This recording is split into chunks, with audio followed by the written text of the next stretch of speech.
সারা বছর হুঁশ থাকে না, সারা বছর উপেক্ষিত ক্যালেন্ডারের তারিখ হয়েই ঝুলতে থাকে অর্ধমৃত।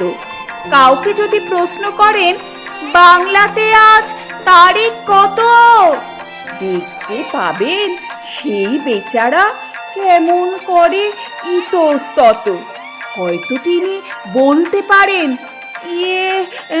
মানে বাংলা তারিখ কেমন করে বলবো, সব কমে তো আর লাগে না ঠিক।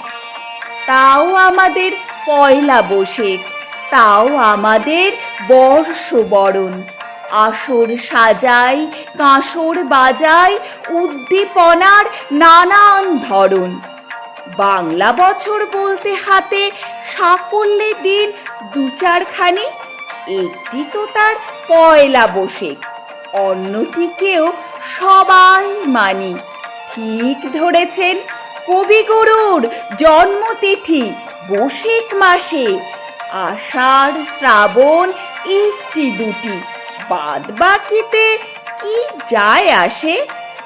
হয়তো পুজো পার্বণে বা বিয়ের তিথি খোঁজার বেলায় সবাই তখন পঞ্জি খোলে, সবাই বাংলা তারিখ মেলায়, ঠেকাই পড়ে দু একদিনই।